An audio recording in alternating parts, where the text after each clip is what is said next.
kembali lagi bersama saya Andi Batari Bahar.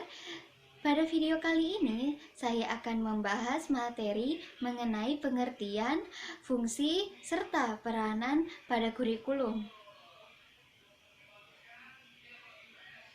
Baiklah, untuk yang pertama perlu kita ketahui apa itu sebenarnya kurikulum.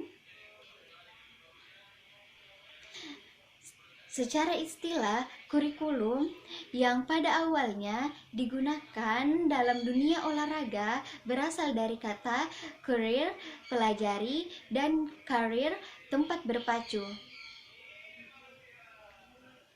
Pada saat ini, kurikulum diartikan sebagai jarak yang harus ditempuh oleh seseorang pelari mulai dari start sampai ke finish untuk memperoleh medali atau suatu penghargaan. Kemudian pengertian tersebut diterapkan dalam dunia pendidikan menjadi sejumlah mata pelajaran atau subjek yang harus ditempuh oleh seseorang siswa dari awal hingga akhir program pembelajaran untuk memperoleh suatu penghargaan dalam bentuk sebuah ijazah.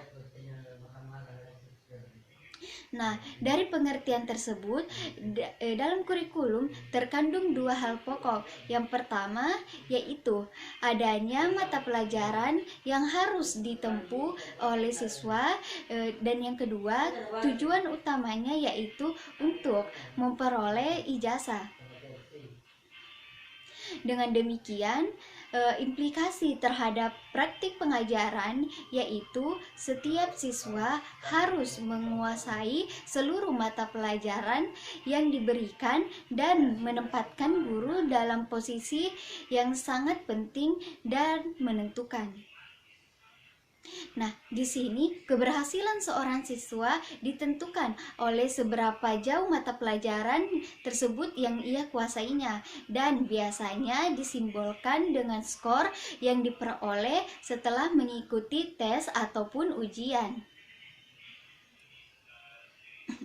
Selanjutnya, perlu kita ketahui secara konseptual pengertian kurikulum dapat dikelompokkan oleh tiga dimensi. Yang pertama, kurikulum sebagai mata pelajaran atau subjek. Yang kedua, kurikulum sebagai pengalaman belajar atau learning experience. Dan yang ketiga, kurikulum sebagai program rencana pembelajaran. Selanjutnya, fungsi dari kurikulum. Apa sebenarnya itu fungsi kurikulum? Ya, di sini pada dasarnya kurikulum ini berfungsi sebagai pedoman atau acuan bagi semua pihak yang terlibat dalam penyelenggaraan pendidikan di sekolah, di antaranya guru, siswa, kepala sekolah, pengawas, orang tua, dan masyarakat.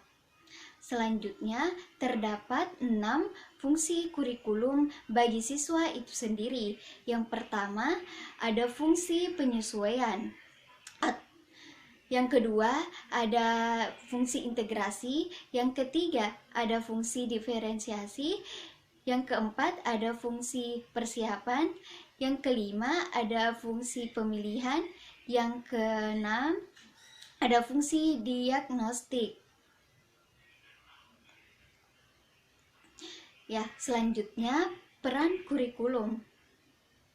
Di dalam kurikulum memiliki kedudukan dan posisi yang sangat sentral dari keseluruhan proses pendidikan. Bahkan kurikulum menjadi syarat pendidikan yang tak terpisahkan dari pendidikan itu sendiri. Nah, di dalam peran kurikulum terdapat 3 yang perlu kita ketahui. Yang pertama, ada peran konservatif. Yang kedua, peranan kreatif. Yang ketiga, peranan kritis dan evaluatif. Baik, itulah pembahasan yang sempat saya berikan. Semoga apa yang saya paparkan dapat dipahami dengan baik. Sekian, wassalamualaikum warahmatullahi wabarakatuh.